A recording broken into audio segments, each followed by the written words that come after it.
बार की बात है। मुकेश मिल्स में एक हिंदी हॉरर फिल्म की शूटिंग चल रही थी।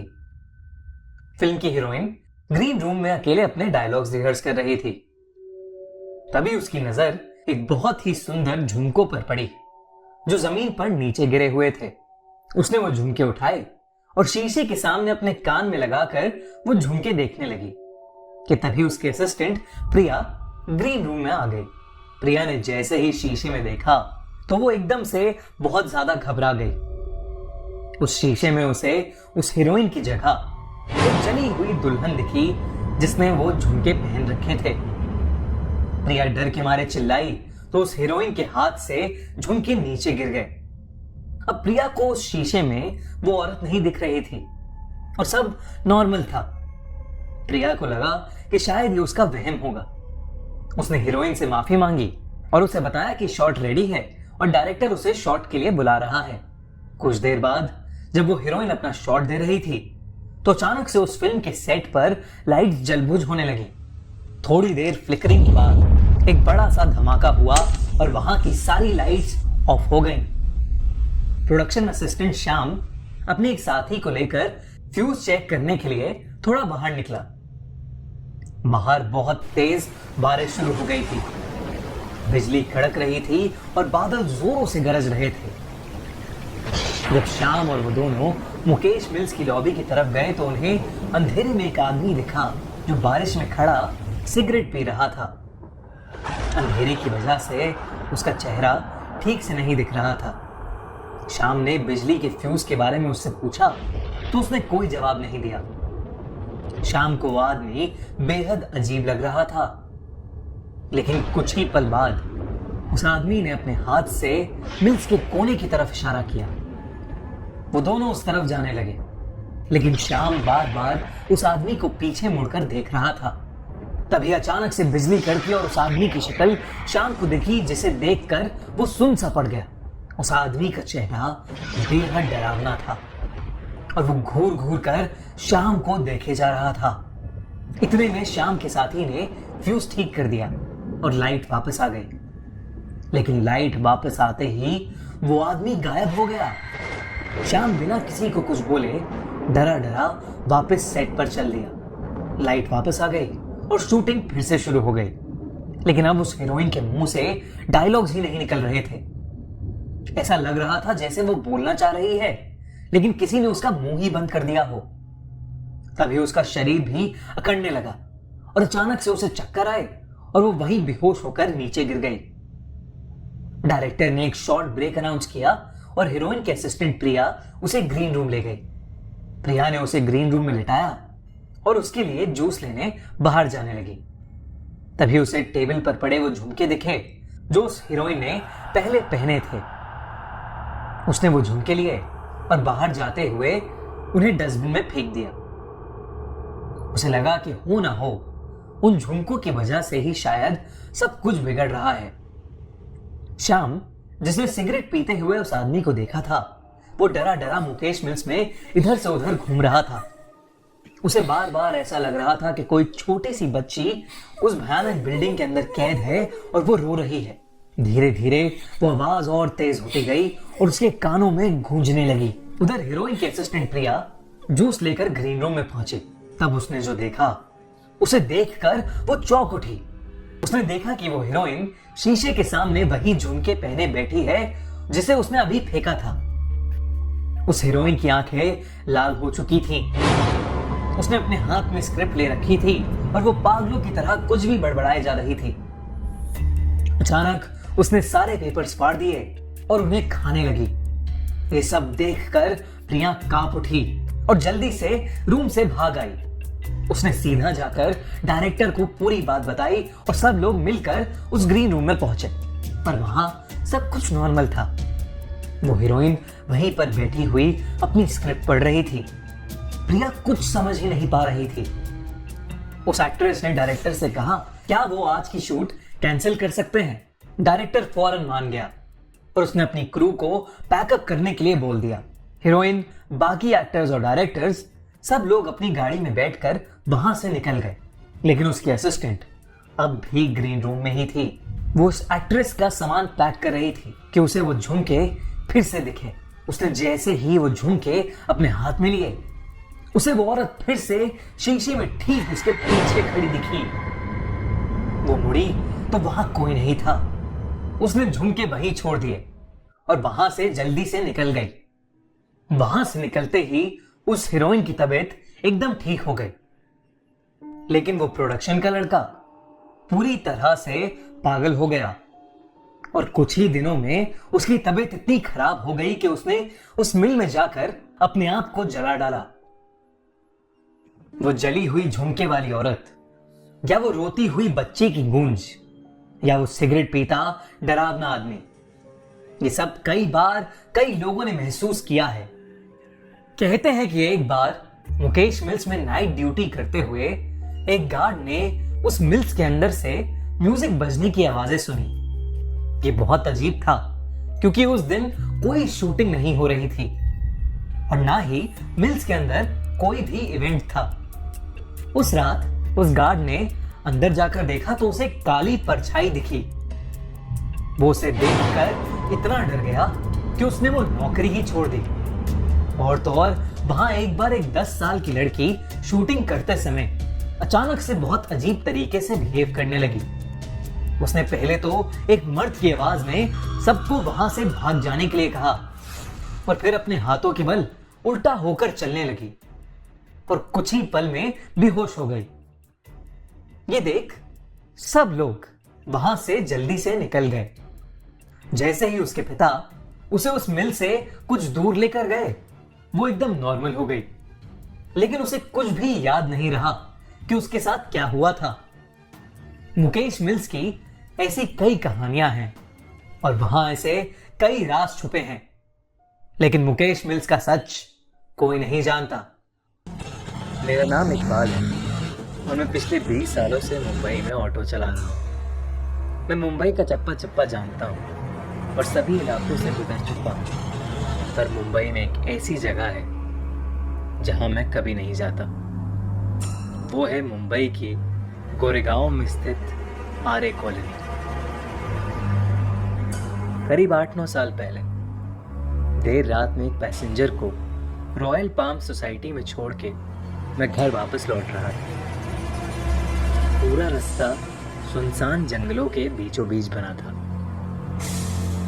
उस दिन हवा बहुत जोरों से चल रही थी और हल्की हल्की ठंड भी। मैं किशोर कुमार का गीत गुनगुनाता हुआ जा रहा था कि अचानक मेरी ऑटो के सामने एक औरत आई। मैंने झटके से गाड़ी रोकी और उस औरत से माफी मांगने के लिए उतरा, मगर वहां दूर दूर तक कोई नहीं था। मुझे लगा कि मेरी आंखों का कुछ झुका हुआ, तो मैं ऑटो में वापस बैठ गया। जैसे ही मैंने ऑटो स्टार्ट करी, एक बूढ़ी सी औरत मेरे बगल में आके खड़ी हो गई और उसने मुझसे कहा, थोड़ा आगे तक चलोगे? और पीछे बैठ गई। उस औरत ने फटे पुराने कपड़े पहने थे और एकदम मिट्टी में लिपटी हुई। उसका चेहरा उसके बिखरे बालों से छुपा सा हुआ। मुझे थोड़ा अजीब सा लग रहा था कि रात के 3 बजे इस बूढ़ी औरत को कहाँ जाना है। मैंने उससे पूछा, मैडम कहाँ जाना है आपको? उसने जवाब में कहा, आगे एक शमशान है, बस वहां। ऑटो के मिरर से जब मैंने उसे ये कहते देखा तो उसकी आंखों में एक डरावनी सी चमक थी। जब उसके बाद हवा से उड़े तो उसका गलगला सा चेहरा देख मेरी आंखें फटी की फटी रह गई। मेरे पूरे शरीर के रोंगटे खड़े हो गए और तब मुझे सूझा कि शायद मेरे पीछे जो औरत बैठी है वो एक चुड़ैल है। जो कुछ समझ नहीं आ रहा, इसलिए मैं चुपचाप ऑटो को खूब तेजी से आगे बढ़ा रहा। एकदम से मेरी ऑटो में खड़खड़ हुई और वो बंद पड़ गई। मैंने तुरंत उतर के बिना उस औरत को नजर दिए ऑटो को ठीक करने में लगा। जैसे ही मैंने ऑटो ठीक करके ऑटो स्टार्ट किया तो मैंने देखा कि वो औरत मेरे पीछे वाली सीट पे है ही नहीं। तभी मेरे बगल से एक ऑटो गुजरा जिसमें वही औरत बैठी थी। मैं उस इलाके से जैसे तैसे निकल कर घर पहुंचा और सीधे जाके सो गया। अगले दिन मुझे मालूम हुआ कि उस इलाके में एक ऑटो का एक्सीडेंट हुआ है और ऑटो ड्राइवर की उसी समय डेथ हो गई। और सबसे चौंका देने वाली बात ये थी कि वो वही ऑटो था जिसमें वो बूढ़ी औरत बैठ के निकली थी। इस किस्से के बाद मैंने कई कहानियां सुनी कि आरे कॉलोनी में ऐसी सफेद साड़ी वाली एक बूढ़ी सी चुड़ैल रहती है।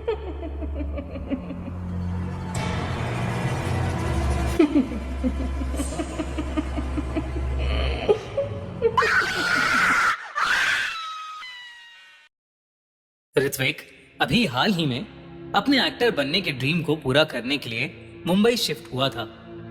ये शहर उसके लिए बिल्कुल नया था।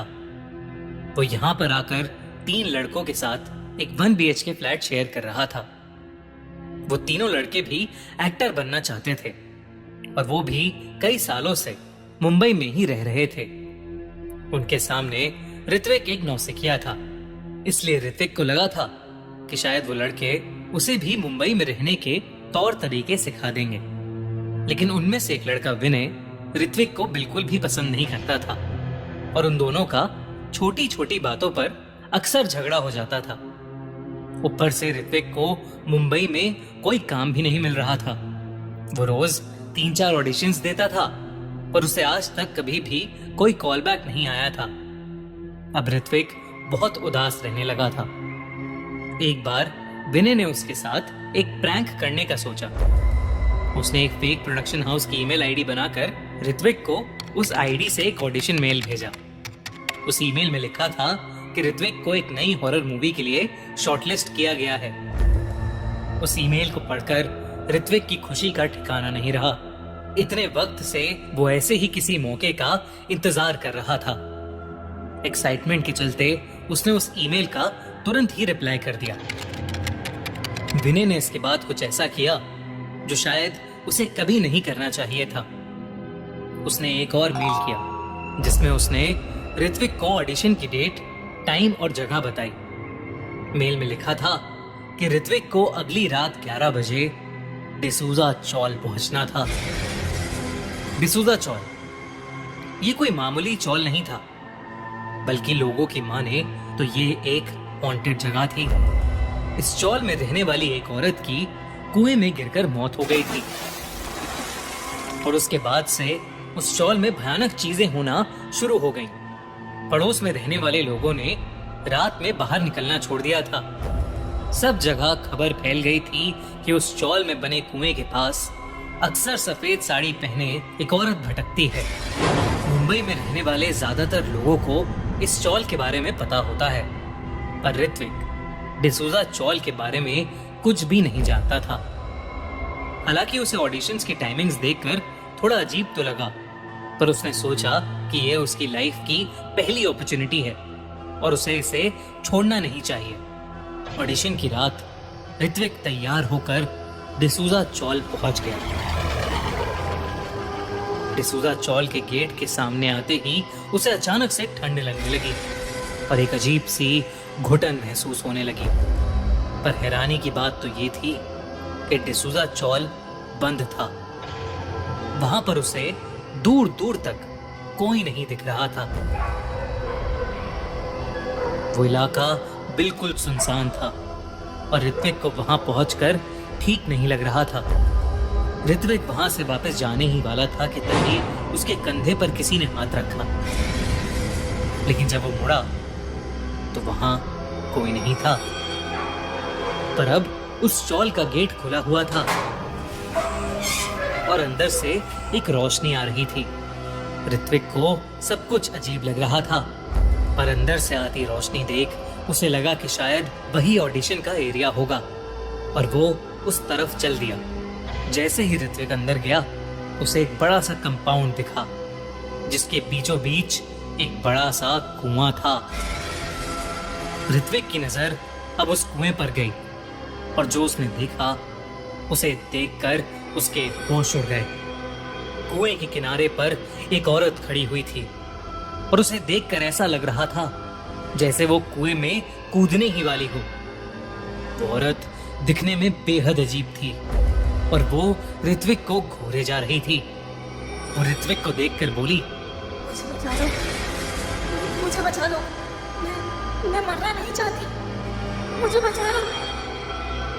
ये देखते ही ऋत्विक ने उस औरत को आवाज लगाई और उसे बचाने के लिए भागा, पर उसकी आवाज लगाते ही वो औरत कुएं के अंदर कूद गई। ऋत्विक भागकर कुएं तक पहुंचा तो उसने देखा कि उस कुएं के अंदर कोई भी नहीं था, यहां तक कि पानी के हिलने तक का भी निशान नहीं था। ऋत्विक बहुत घबरा रहा था क्योंकि उस औरत को कूदते हुए उसने अपनी आंखों से देखा था।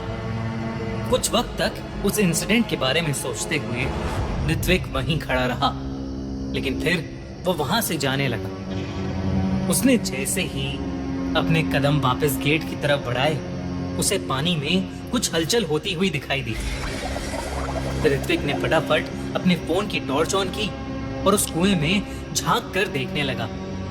अचानक पानी के ऊपर से एक सड़ा गला इंसानी हाथ आया और उसने ऋत्विक का हाथ पकड़ लिया।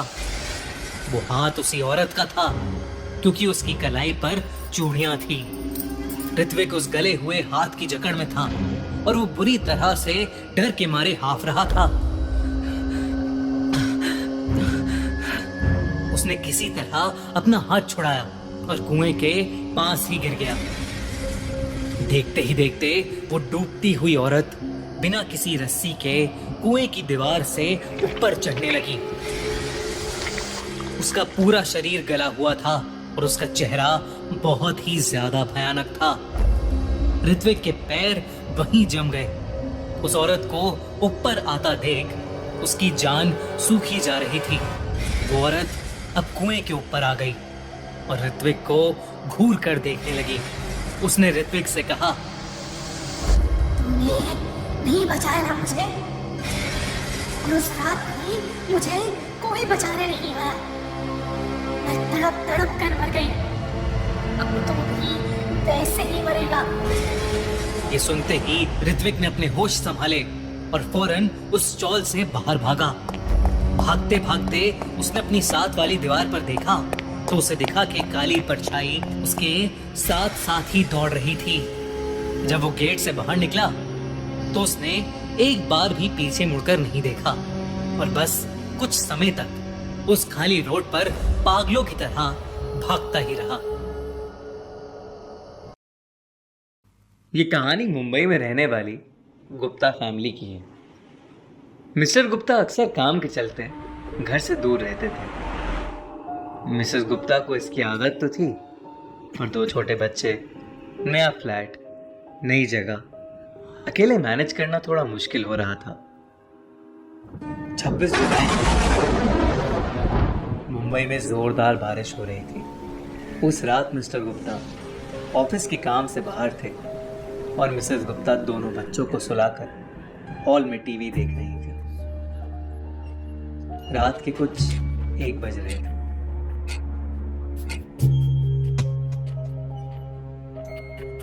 उन्हें लगा कि शुभम रात में उठ के कुछ मस्ती कर रहा है, तो वो गुस्से में बोली, शुभम तू सोया नहीं अभी तक? पर वहां शुभम नहीं बल्कि एक 18-19 साल का अजीब सा दिखने वाला लड़का। मिसेस गुप्ता थोड़ा डर गई कि ये लड़का छोटे बच्चों की तरह अजीब अजीब हरकतें क्यों कर रहा है। जैसे ही वो उस लड़के की तरफ आगे बढ़ी, वो लड़का सीधा बच्चों के कमरों में चला गया। वो उसके पीछे पीछे अंदर गई और उसे बहुत ढूंढा और वो कहीं नहीं। फिर जैसे ही उन्होंने बच्चों के कमरे की अलमारी खोली, वो लड़का वहीं था। मिसेस गुप्ता ने तुरंत अपने हस्बैंड को फोन किया, लेकिन फोन में नेटवर्क ही नहीं था और कोई दरवाजे को जोर जोर से खटखटाने लगा। मिसेस गुप्ता ने हिम्मत करके जैसे ही दरवाजा खोला, वैसे ही एक बूढ़ी सी औरत हाथ में फावड़ा लिए बच्चों के कमरे की तरफ बढ़ी। मिसेस गुप्ता भी उसके पीछे पीछे अंदर भागी। रुक जाओ, कौन हो तुम? क्या चाहिए तुमको? रुक जाओ। उस औरत के अंदर घुसते ही दरवाजा बेहद जोर से बंद हुआ। मिसेस गुप्ता ने जैसे ही दरवाजा खोला, उन्होंने देखा कि बालकनी में वो औरत उसी लड़के के साथ रेलिंग पर खड़ी है। उस औरत ने मिसेस गुप्ता को मुड़ के देखा और लड़के को लेकर नीचे कूद गई। मिसेस गुप्ता को कुछ समझ नहीं आ रहा था। उन्होंने तुरंत अपने दोनों बच्चों को वहां से उठाया, गाड़ी की चाबी ली और अपने एक फैमिली फ्रेंड के घर चली गई। पता करने पे मालूम हुआ कि उस बिल्डिंग की कंस्ट्रक्शन के समय 26 जुलाई 2005 को एक औरत और उसका मानसिक रूप से बीमार एक लड़का 25वें माले से नीचे गिरकर मर गए थे। वो फ्लैट आज तक खाली पड़ा है और कोई इस घटना को सुन के वहां नहीं रहना चाहता।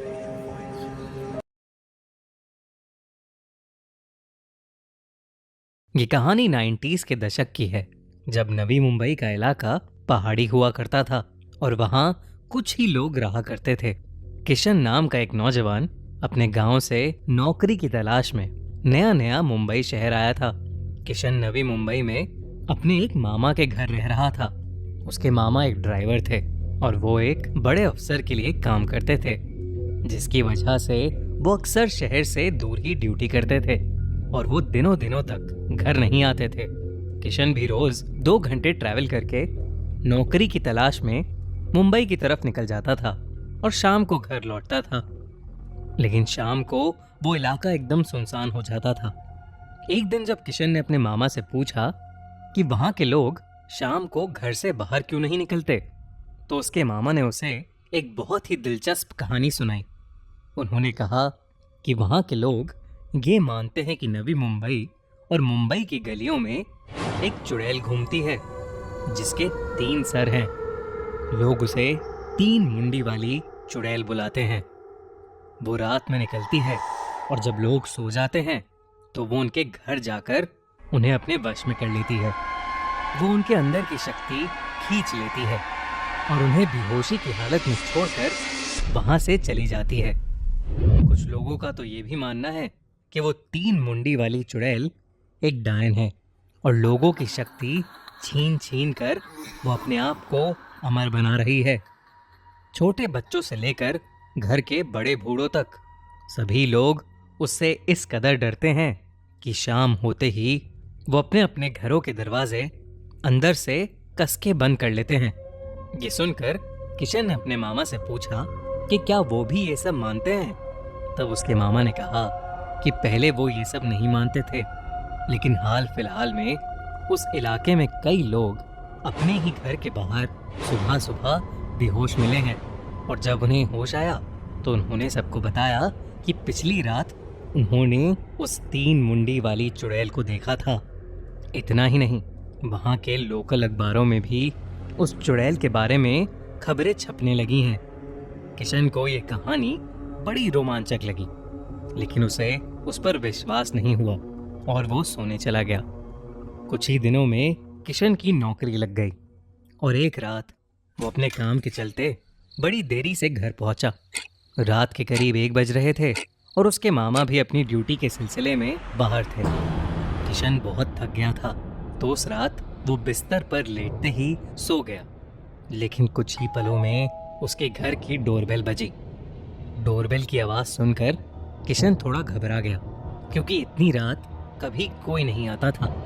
उसने दरवाज़ा खोला तो उसके सामने उसके मामा खड़े थे, लेकिन वो बहुत अजीब से दिख रहे थे। वो दरवाजे पर खड़े किशन को घूरे जा रहे थे।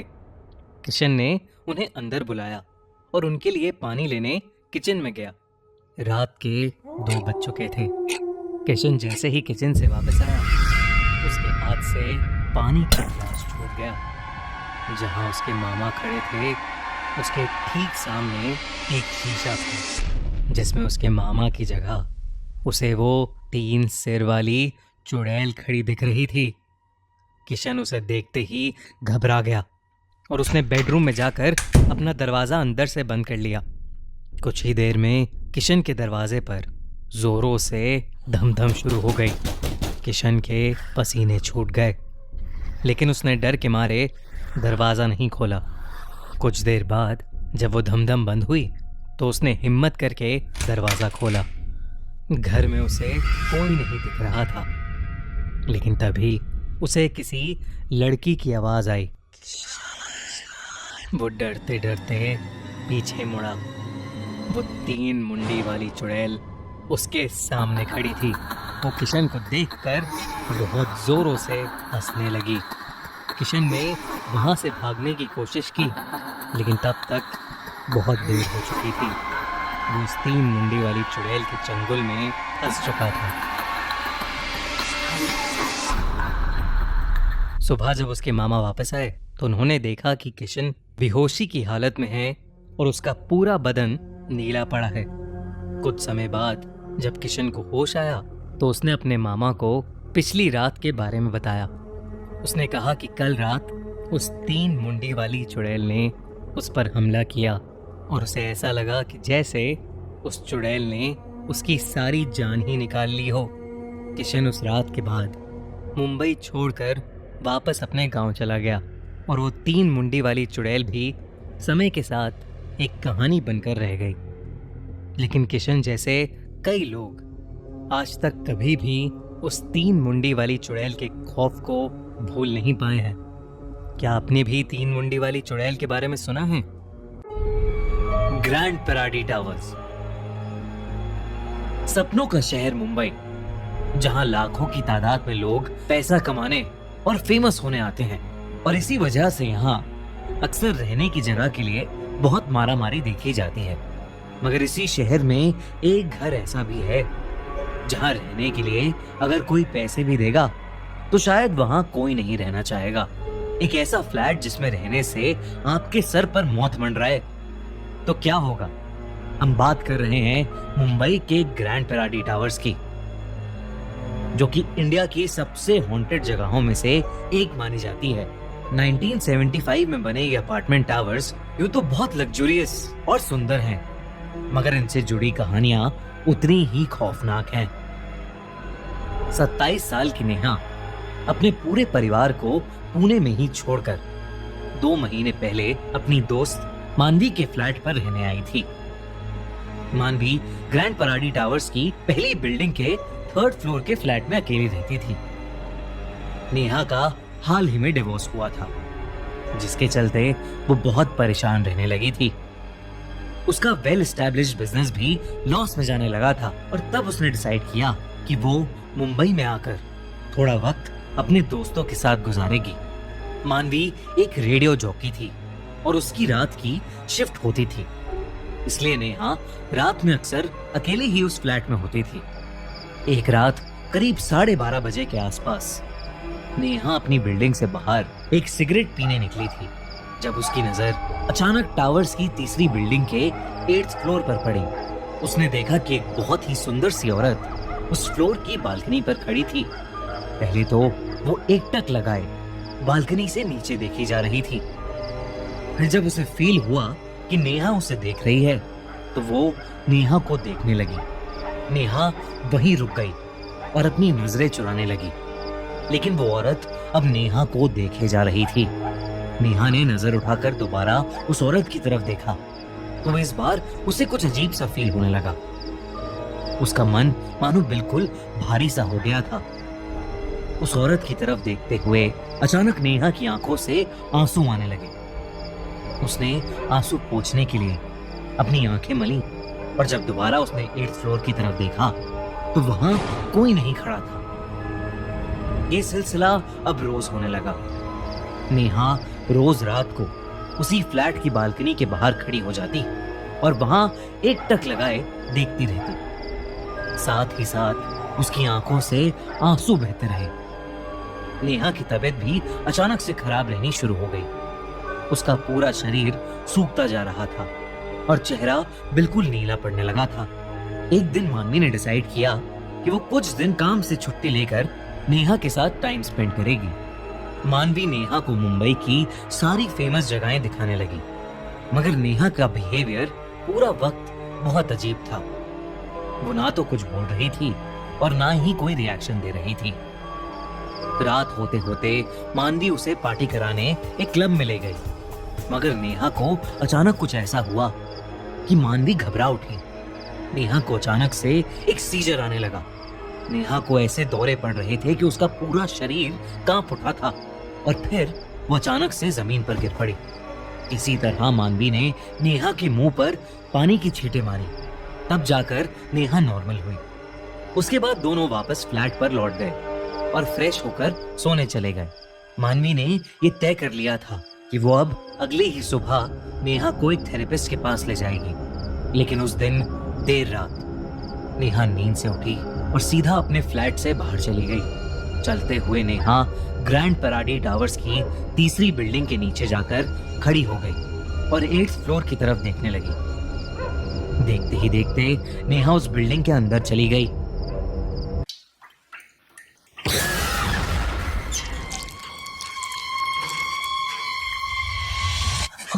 Mommy's with the maggots now. Is what happened to Mom? It happened to us. Don't let her take my babies. I'm getting us out of here. Open up, ma'am. वो लिफ्ट में घुसी और 8th फ्लोर पर पहुंच गई। उस floor पर सब कचरा बिखरा पड़ा था, जैसे वहां कई सालों से कोई न रहा हो। नेहा दरवाजे के सामने जाकर रुक गई और वो उस पर लगे ताले को देख ही रही थी कि अचानक से उस अपार्टमेंट का दरवाजा अपने आप खुल गया।